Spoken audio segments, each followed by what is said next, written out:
Assalamualaikum warahmatullahi wabarakatuh. Saya Wardatus Solihah dari kelas 7A semester 7. Di sini saya akan mereview tentang makalah kelompok 4, yaitu tentang zikir manakib Syekh Abdul Qadir Al-Jailani.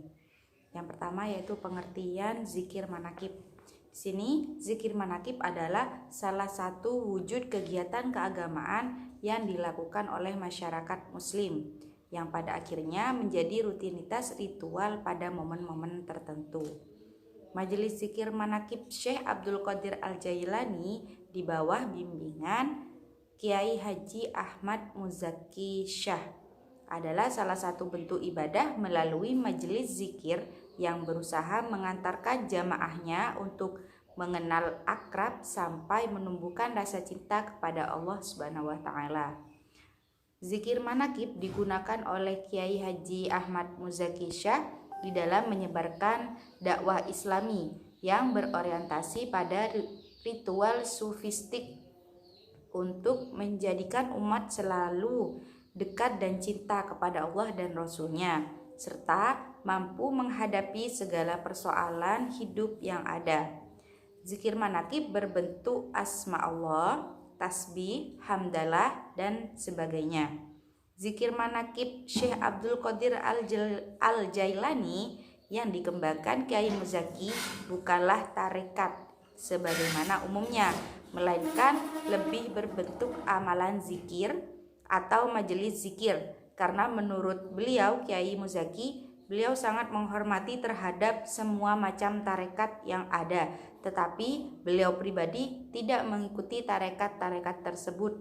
Beliau memilih makna tarekat dalam perspektif yang lebih luas. Yang kedua yaitu syarat melakukan zikir. Salah satu syarat ialah harus berada dalam keadaan berwudu suci dari hadas, baik hadas kecil maupun hadas besar.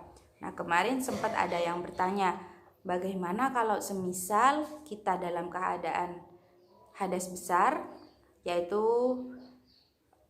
dalam keadaan haid ya, bolehkah ikut zikir manakib? Tentunya boleh. Namun ketika kita membaca ayat-ayat suci Al-Quran, kita tidak diperbolehkan untuk mengikuti. Kalau untuk zikir-zikirnya diperbolehkan. Begitu juga ketika melaksanakan sholat, seperti sholat birrul walidain, seperti itu kita tidak boleh mengikutinya. Karena pada dasarnya kalau haid itu tidak boleh sholat dan tidak boleh membaca ayat suci Al-Quran.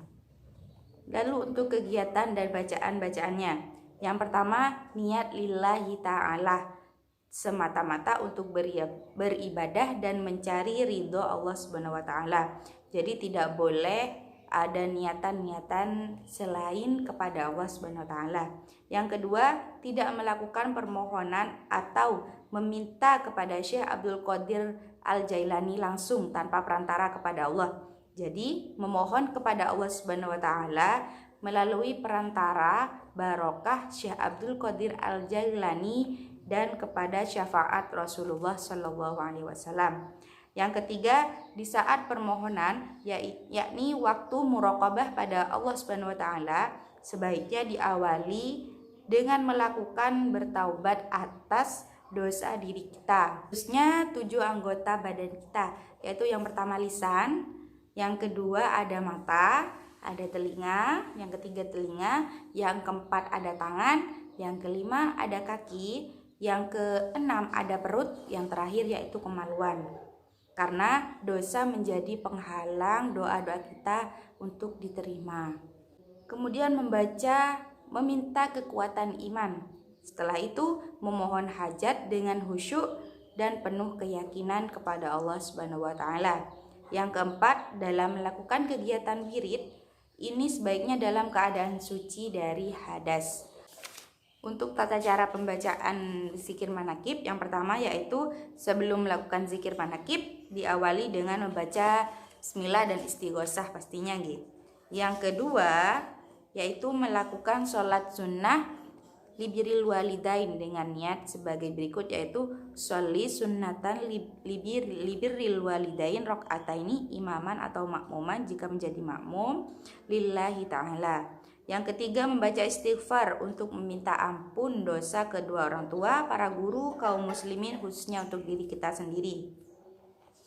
Dan yang keempat, membaca Al-Fatihah ditujukan kepada Nabi Muhammad SAW beserta para wali dan ulama. Yang kelima, melakukan muraqabah 3 kali diawali dengan tawassul. Ini contohnya itu bibarakatihi wa karamatihi sultan auliya wa syekh Abdul Qadir Al-Jailani wa bi syafaati Nabi Muhammad sallallahu alaihi wasallam biidznillah radhiyallahu ya Allah ya Allah ya Allah innaka ala kulli syai'in qadir. Yang kelima. Yang keenam, membaca doa. Yang ketujuh, membaca surah Al-Ikhlas sebanyak 100 kali.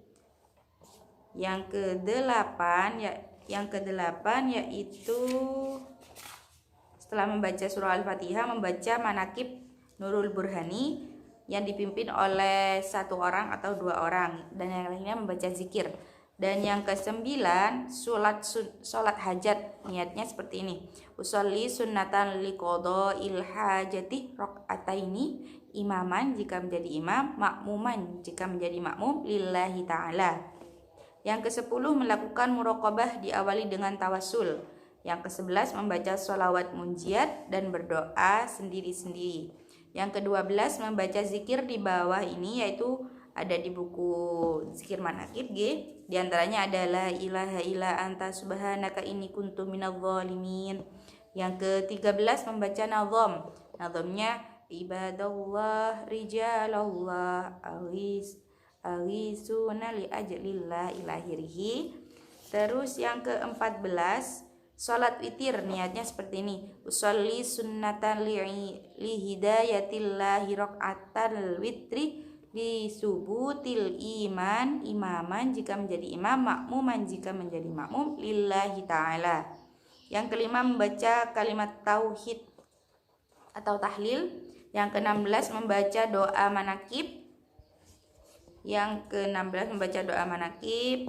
Doanya ada di buku G.